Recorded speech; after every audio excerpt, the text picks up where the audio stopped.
축복합니다. 좋은 교회 불러주셔서 함께 예배드리게 된 게 제게는 참 은혜입니다. 오늘 제가 설교 제목을 야곱이 이스라엘 되었습니다 이래 정했거든요. 그 야곱 같은 우리들이 이스라엘 되었으면 좋겠다. 오늘 찬양했던 우리 모든 중직자들이 이스라엘로 되었으면 좋겠다. 2023년도는 저와 여러분이 이스라엘로 거듭나시기를 주의 이름으로 축복을 드립니다. 제 이름이 종은입니다. 종은. 저희 어머니 아버님은 그렇게 많이 배우신 분은 아니에요. 근데 우리 어머니는 참 신앙이 좋으셨던, 기도 많이 하셨던 분이신데, 제가 어릴 때에 초등학교 들어가기 전 초등학교 다니고 이럴 때 우리 어머니가 늘 저에게 네 이름이 종은인데 이름의 뜻이 새벽종자에 말씀은 자래요. 내보고. 그래서 새벽을 깨우며 말씀을 전하는 목사가 되라고 우리 어머니가 늘 저에게 새벽종자 그랬어요. 중학교 들어갔어요. 선생님이 중학교 3학년쯤 돼서 한문 선생님이 이름을 한문으로 적으래요. 그 무슨 글자냐고 묻대요. 그래서 내가 새벽종자에 말씀은 자다 그러니까 우리 한문 선생님 저보고 새벽종자가 없다 임마 이러더라고. 깜짝 놀랐어요. 어릴 때부터 들었어요. 새벽종이 울렸네, 새아침이 밝았네. 새벽종자가 없대요.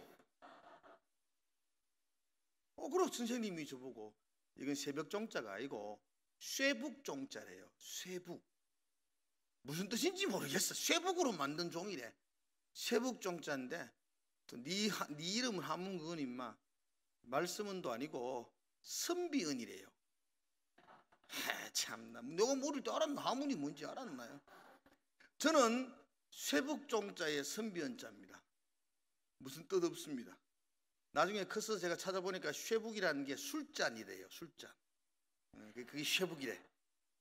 왜 여러분 그 영화 같은 데 보면은 선비들이 정자 좋은 데 앉아가지고 술잔 기울이면서 음주 가무를 즐기는 그 선비들이 술잔을 기울이는 유유자적하는 한가로운 모습, 그게 쇠북종자의 선비연자래. 오늘 한잔 해야 되는데 제가 그거하고는 영 관계없는 목사가 되어가지고 이름하고는 아무 상관없는 삶을 살아가고 있습니다. 그러나 우리 어머니는 어릴 때부터 새벽을 깨우는 말씀의 종이 되라고 내보고 매일 이야기했지만 사실 호적 올릴 때 잘못 올려가지고 아무 의미 없는 이름으로 살아가고 있습니다. 여러분 자녀 이름 정할 때 여러분들도 이름 다 의미 있잖아요. 그냥 대충 자녀 이름 정하는 경우들이 거의 없을 겁니다. 그렇죠? 예전에는 우리 어머니 아버지들이 많이 배우지 못해서 좋은 이름 정해놓고 면사무소 신고할 때 약주 한 잔 드셔가지고 엉뚱한 거 신고해가 이름이 다 바뀌고 뭐 그런 경우는 있지만 자녀 이름을 정할 때에 참 의미를 담아 또 기도하는 마음으로 이름을 정할 거예요. 저 결혼해가 첫아들 낳았는데 첫아들이 2명이었어요. 한 방에 둘을 낳았어요. 내가 그 일타상피라 그래요. 아시는가 모르겠네. 만서도 저 상중이 나왔어요. 그러다 고민했어요. 이름 뭐로 지을까? 그래서 제가 우리 친구 하나가 같이 있는 전도사 때니까 친구가 그렇더라고요. 나라를 다스리는 자가 되라. 세상을 다스리는 자가 되라. 치국 치세 이래 적으면 좋겠다 해가지고 김치국 김치세 이래가지고 그래는 못하고 저는 그 의미를 받아들여서 민족을 고쳐라. 저 그래 민혁이거든요. 우리 큰아들 이름이 민혁이. 이 민족을 좀 곤쳐라. 곤치는 사람들. 그래 혁명할 때 그 혁자를 사용해서 민족을 고치고 사람을 고치라. 그래서 동성은 인혁이라고 정해. 그래 정했는데 지금은 지도 못 고치고 있습니다. 하여튼 이름의 뜻은 있어요. 그래 못 사는 게 안타깝지만 오늘 이름 이야기 했는 게 야곱이 시작되거든요. 야곱의 이름의 뜻은요 발 뒤꿈치를 잡다 이런 뜻이거든요. 야곱은 아주 간사한 자. 씨름 기술 중에 발 뒤꿈치를 잡아서 속에서 넘어뜨리는 기술이 있는데 그렇게 이름이 되었어요. 야곱, 간사한 자, 속이는 자, 발 뒤꿈치를 잡는 자 이런 뜻이거든요. 부모가 왜 이름을 이렇게 적은지 모르겠어요. 그러나 성경에 나오는 이름은 의미가 있어요. 그게 예언적 성격을 띠고 이름을 적거든요. 사실 야곱은 그렇게 살았어요. 진짜 남을 속이며 발 뒤꿈치를 잡는 악착 같은 심정으로 형 되고 싶어서 형 속이고 팥죽 한 그릇으로 장자 명분 팔아먹고 막 그렇게 해서 그렇게 살았던 사람 야곱이었습니다. 그런데 하나님께서 그 야곱에게 오늘 본문에 보니까 다시는 너 야곱이라 하지 마라. 그리고 이제는 이스라엘이라 하라. 그렇게 이름을 바꿔주셨어요. 야곱이 발뒤꿈치를 잡다 그렇게 이름을 뜻이냐면 하나님이 새로운 이름을 주시는데 그 새로운 이름이 이스라엘이거든요. 혹시 이스라엘이라는 이름의 뜻은 아세요? 28절에 보면 나오거든요. 28절. 자, 여러분 28절 한번 보실래요? 오늘 읽었던 말씀 중에 28절 보면 같이 한번 읽어봅시다. 우리 같이 시작. 그가 이르되 내 이름을 다시는 야곱이라 부를 것이 아니요 이스라엘이라 부를 것이니 이는 내가 하나님과 및 사람과 겨루어 이겼습니다. 그래요. 오, 하나님과 사람과 겨루어 이겼다 이렇게 말해요. 그 제 성경은 보니까 여러분 성경도 한번 보세요. 이스라엘이라는 곳에 일자가 이렇게 딱 돼 있어요. 그걸 관주라 그러는데 혹시 여러분 성경 그리 돼 있어요? 안 돼 있는 성경은 좀 좋은 걸로 바꾸세요. 싸구려는 안 돼 있습니다. 내 거는 돼 있어요. 일자. 이스라엘. 그 일자로 돼 있으면 그 일자를 풀이했는데 밑에 니라 보면은 그 일자를 해석해 놓은 게 있어요. 그 성경 하단에 한번 보세요. 1이 뭐라 돼 있죠, 여기에? 오, 좋은 성경 좋아요. 그래. 1. 이스라엘인데 이스라엘 이름의 뜻이 뭐냐니까 하나님과 겨루어 이김 이런 뜻이에요. 근데 여러분 하나님과 겨루어서 이길 수 있나요? 좋다. 이길 수 없다 치자. 하나님과 겨루는 게 좋은 건가요? 나쁜 건가요? 잘 모르. 오늘 아침에 교회 오면서 하나님과 한판 뜨신 분 있어요? 하나님과 겨루는 게 좋은 거예요? 나쁜 거예요? 하나님과 겨루면 안 돼요. 우리는 겨루면 안 되고 더욱이 이기면 절대로 안 돼요. 하나님을 이겨먹으면 어떻게 해요? 하나님 앞에 늘 굴복하고 하나님께 복종하고 하나님 앞에 무릎 꿇고 사는 게 그게 성도의 모습이지. 맨날 하나님 이겨먹으려고 하나님 뭐 말만 하면 문그러 장하고 금식한다 개사고 그래 살면 안 돼요. 하나님 져야 돼요. 하나님 앞에.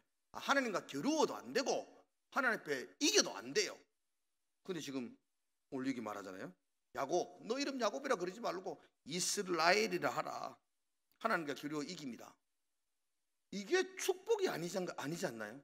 이걸 축복이라 그럴까요? 이건 진짜 인생을 망하는 길로 접어드는 거예요. 하나님과 겨루어 날마다 이기면 끝장나는 인생이 되는 거예요. 그런데 하나님이 왜 야곱을 이스라엘 이름을 바꾸어 주었을까? 왜 야곱에게 새 이름을 주면서 거창하고 멋진 이름 주는 게 아니고 하나님과 겨루어 이겼다 뭐 이런 이름을 줘가지고 그 인생을 걱정되게 만들까요? 자, 오늘 이 야곱의 상황을 한번 먼저 살펴보면서 좀 전개를 해 나가도록 합시다. 지금 야곱이 어디에 와 있느냐, 어떤 상황이냐, 뭐 여러분도 아시겠지만 혹시 모르는 분이 있는 것 같아서 제가 간략하게만 야곱에 대해 설명을 합니다. 야곱 쌍둥이로 태어났습니다. 동생으로 태어났는데 너무 악착 같아서 형 발꿈치 잡고 태어났다 그래요.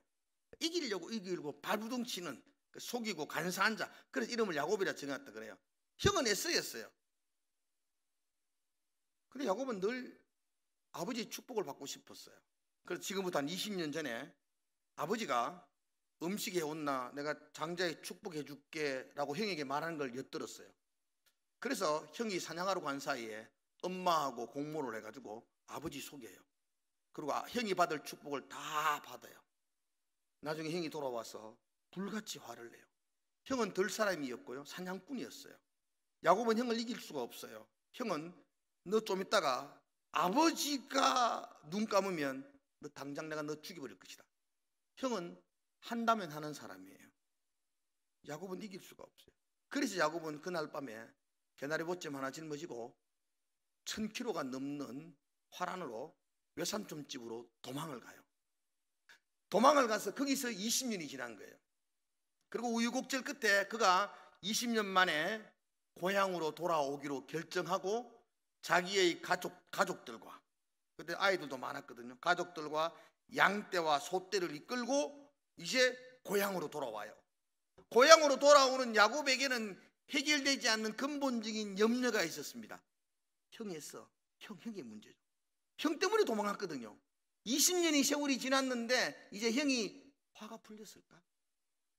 동식이 온다 그러면 그래 이놈아 보고 싶었다. 그래도 우리는 피를 나는 혈육인데 보고 싶었다. 그렇게 말할지, 아니면 이놈의 자식 내가 가만두지 않겠다고 칼을 갈고 벼르고 있을지. 이 형의 문제가 야곱은 두려움이었어요.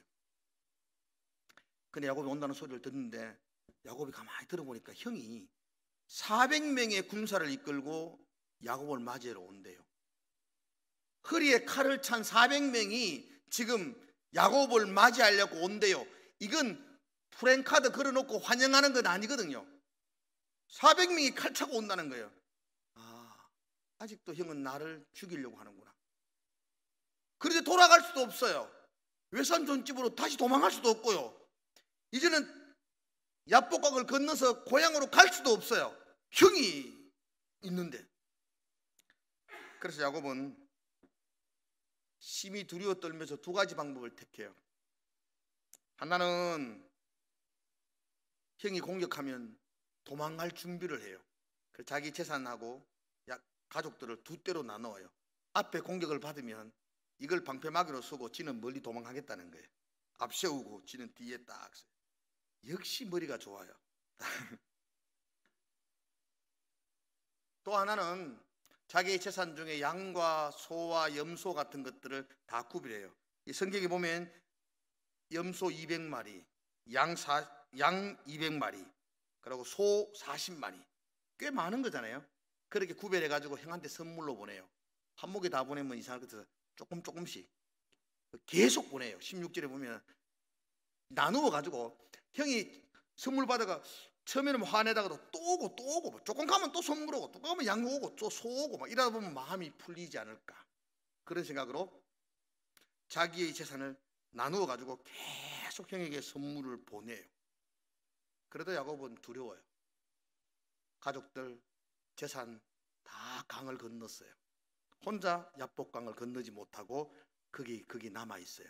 그리고 밤을 맞이한 거예요. 지금 그 상황이에요. 홀로 밤에 남았어요. 근데 갑자기 어디서 교환이 나타난 거예요. 자기를 붙들고 씨름을 한다 그러는데 여기 씨름은 싸우는 거예요. 죽이겠다는 거죠. 여러분 이거 싸워 보셨나요? 잘 안 싸워요. 그래요. 안 싸울 것 같네요. 우리 아프리카 우리 김영미 중에 같이 갔다 왔는데 잘 싸우죠. 쪽집게죠. 싸움을 해본 사람은 압니다. 딱 싸워보고요, 허리 한번 딱 집으면요, 이길 건지 내가 죽도록 두들겨 맞을 건지 표가 딱 납니다. 여러 번 싸울 것도 없습니다. 한 번만 부딪혀 보면요, 이게 만만한 상대인지 내가 도저히 이길 수 없는 상대인지 딱 느낌이 와요. 야곱이 딱 씨름을 하는데 이건 자기 상대가 아니에요. 자기는 이길 수가 없어요. 도저히 이길 수가 없어요. 하나님이잖아요. 분이엘, 하나님의 얼굴이었잖아요. 하나님을 어떻게 이겨? 딱 붙어보면 아는데. 근데 참 이상해요. 그 씨름하는 상대가 자기를 확실히 넘어뜨리고 굴복시키고 KO시키지 않아요. 그냥 자기가 막 몸부림치면 방어만 하는 것 같아요. 누군지 모르겠어요. 외삼촌이 보낸 사람인지. 외삼촌이 보낸 사람이라면 자기를 끌고 종으로 또 화란으로 끌고 갈 것 같아요. 형이 보낸 사람이라면 죽일 것 같아요. 그런데 죽이지도 않고 끌고 가지도 않고 계속 밤을 새워 힘겨루기를 하는데 그냥 자기를 계속해서 궁지에 몰며도 불구하고 결정적인 한 방을 때리지 않고 계속 싸움을 건. 나중에 알았죠. 이게 하나님이라는 사실을. 그래서 그가 하나님께 부르짖어 기도하잖아요. 내게 축복해 달라고. 지금 여기 축복해 달라는 이야기는, 그죠? 형이 기다리고 있는데 어떤 해결책을 좀 마련해 달라는 거거든요. 막 그렇게 간구를 합니다. 자, 오늘 중요한 이야기, 여기 한 가지 중요한 이야기 물어보겠습니다. 그럼 이 야곱과 분이엘, 이 하나님의 사람, 하나님과의 씨름에서 누가 이겼나요? 참 머리가 좋아요. 이럴 때는 아무 말도 안 하는 게 반 중간은 가는 거거든요. 누가 이겼어요?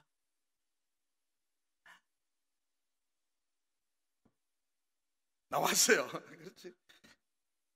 그래서 우리는 성경을 보셔야 돼요.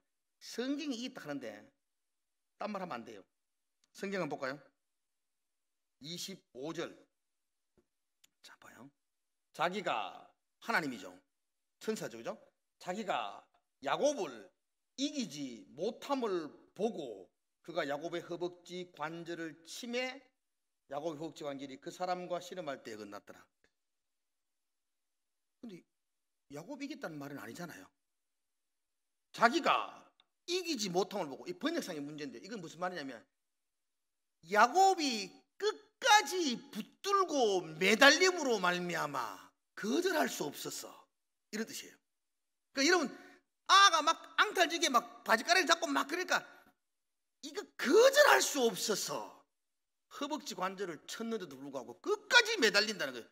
거절, 질질 끌려온다는 거예요. 이게 질질 끌려오면 그 아가 이긴 겁니까? 아니거든요.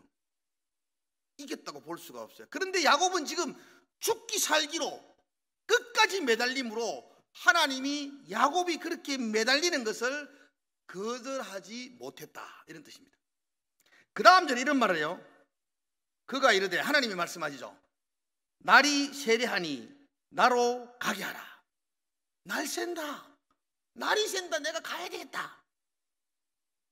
그래서 우리는 이거 보고 아이고 시간 날 샜으니까 내 항복할게, 내가 갈게, 놓아도 이렇게 해석하는데요. 날이 새는데 하나님이 가야 될 이유가 뭘까요? 하나님은 달걀 귀신입니까? 해 떴다 간다 이겁니까? 귀신들은 새벽 오면 다 새벽 딸고 울면 가야 되잖아. 하나님이 지금 새벽 딸고 가지고 가야 되나? 내가 큰일 났다 간다 이런 말이니까요. 하나님은 날 새도 갈 필요 없습니다. 이게 지금 여기 날이 세례하니 나로 가게 하라, 이 말은요, 내가 여기 와서 너와 씨름하면서 내가 이루고자 하는 목적은 다 했다. 날 샌다, 이제 다 했다. 나는 다 이루었다. 나 갈래. 더 이상 내가 너에게 할 게 없다. 다 했다. 하나님이 지금 야곱을 찾아가셨고 그날 밤에 밤을 새워 씨름하셨던 목적은 다 이루었다는 겁니다. 그러니까 난 가겠다. 아침에 알고 온다. 네 이제 형 만나러 가라. 다 이루어진 거야. 형 만나러 가. 이제 나는 다 했다, 이런 뜻입니다. 뭐 하셨나요? 여러분, 하나님이 그 밤에 야곱을 붙들고 하신 일이 뭘까요? 밤새 씨름하시면서 하나님이 야곱을 붙들고 결정적으로 했는 일이 하나 있어요. 뭐죠? 그의 엉덩이뼈를 확 이골나게 위골나게 만들었다. 여기 엉덩이뼈는 말하는 것이 여기 이제 환도뼈라고 이런 말거든요. 우리로 말하면 고관절이에요, 고관절. 여러분, 고관절이 빠지면은 평생 장애인이라는 걸 아시죠? 평생 장애입니다. 그 야곱은 그때부터 평생 장애로 살았어요. 이게 빠졌어요.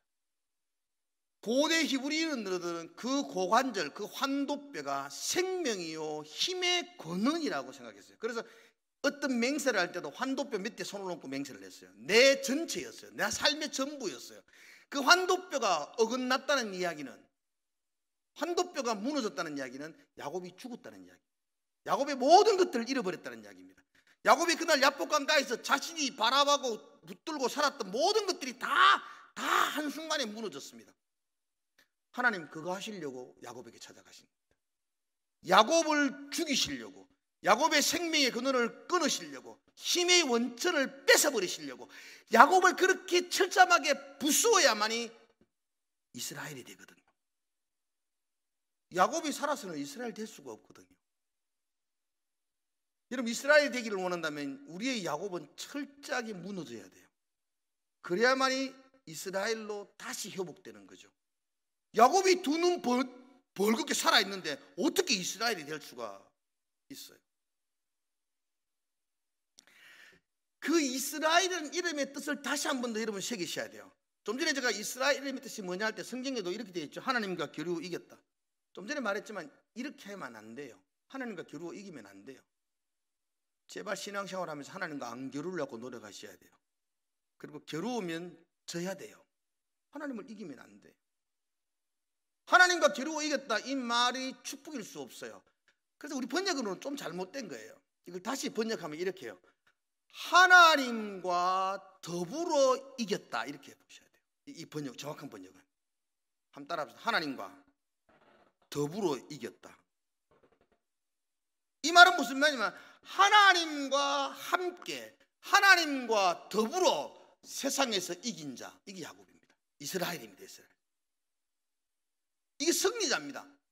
여러분 어느 곳에 가더라도 하나님과 함께, 하나님과 더불어 나아가면 승리할 줄로 믿습니다. 그래서 이스라엘은 승리자라는 이름입니다. 너 이름 뭐야? 야곱인데요.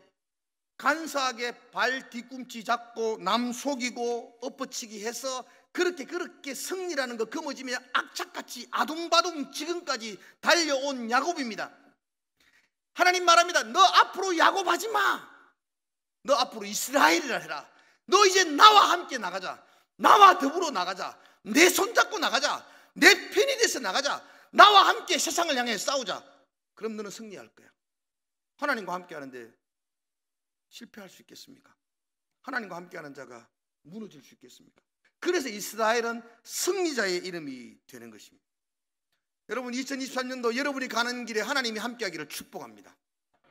내가 내 맘대로 가고 하나님 내 따라오세요 이러면 안 되고, 하나님 가시는 곳에, 그분이 머무는 곳에, 그분이 바라보는 곳에 내가 함께 하겠습니다. 그게 이스라엘입니다.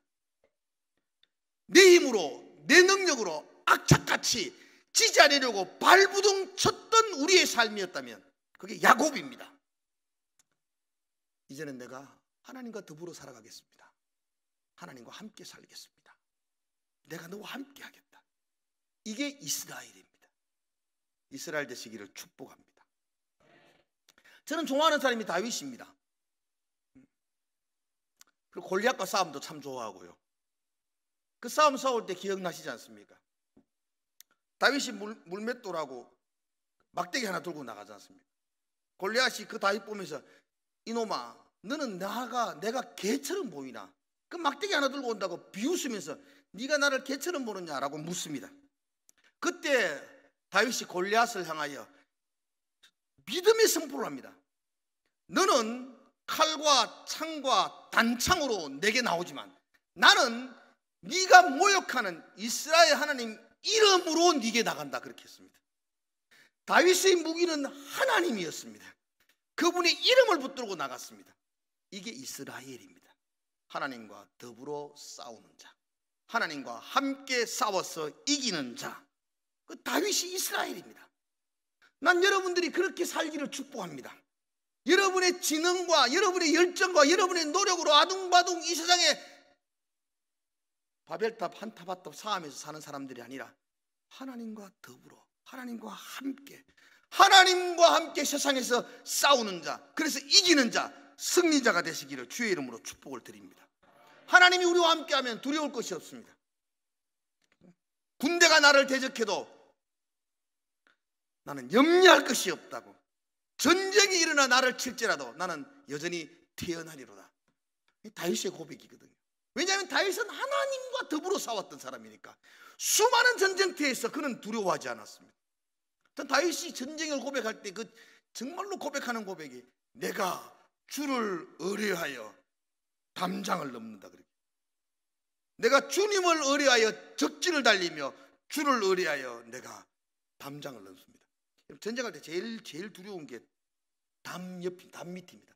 담 밑에 땅 파놓고 막 그 화살 박아놓고 그걸 함정이라 그러죠. 담장을 넘으면 그 다음에 뭐 될지 아무것도 안 보입니다. 제일 두렵습니다. 근데 주님을 의뢰하고 담장을 뛰어넘는 거, 하나님과 함께 담장을 뛰어넘는 거, 그게 다윗이었습니다. 2023년도를 뛰어넘기를 축복합니다. 다시는 너 야곱이라 하지 말고 이스라엘로 하라. 이 말씀이 이 야복강가에서 야곱에게 준 말씀이 아니라 오늘 대산의 오후 시간에 내게 주신 말씀으로 붙드시기를 주의 이름으로 축복을 드립니다. 날이 밝았습니다. 야곱이 쩔뚝쩔뚝거리며 형 앞으로 나아갑니다. 성경에 보면 야곱이 자기 혼자 일어설 수도 없습니다. 여러분 그 고관들이 나가버리면 이 못 일었습니다. 그래서 지팡이 들고 지팡이 짚으면서 쩔뚝거리며 형 앞에 나갑니다. 그게 아름다운 축복의 모습입니다. 하나님이 야곱이 에서를 만날 때에 두 다리를 더 강하게 해주셔가지고 형이 칼 뽑으면 막 백리로 도망가도록 하고, 우사인 볼트 같은 실력을 줘가지고 막 아무리 죽이려고 그래도 화살보다 빨리 도망가고, 이렇게 하는 게 우리는 축복인 것처럼 느껴지지만 아니고요. 진정한 축복은 자기 힘으로 설 수조차 없어서 하나님의 지팡이를 붙들어야만이 겨우겨우 일어설 수 있는 그런 연약한 자, 하나님 지팡이 없으면 살 수 없는 자, 하나님이 함께하지 않으면 견딜 수 없는 자, 하나님과 동행하지 않으면 이 땅에 서 있을 수도 없는 자, 그런 자가 되는 게 축복입니다. 난 제가 그런 자 되고 싶습니다. 난 여러분이 그런 분 되기를 축복합니다. 하나님, 나는 무능합니다. 아무런 실력도 없습니다. 하나님, 나는 배운 것도 없습니다. 하나님, 나는 가진 것도 없습니다. 그래서 하나님, 나는 하나님 지팡이 그 하나만 붙들고 일납니다. 하나님만이 나의 참 소망입니다. 하나님 절대로 우리를 홀로 버려두지 않습니다. 그분이 나와 함께 하십니다. 그러면 여러분들은 승리할 줄로 믿습니다. 저 이제 내일 모레 되면 60대예요. 난 아직도 30대인 줄 알았는데 벌써 나이 보니까 60대라. 돌아보니까 너무 빨리 지나간 것 같아. 내 60이랄까 70대 분은 또 웃는다 또. 아이고, 아직 한창이네 이러시네. 막 한창이. 근데 난 진짜 어제가 30대 같았는데.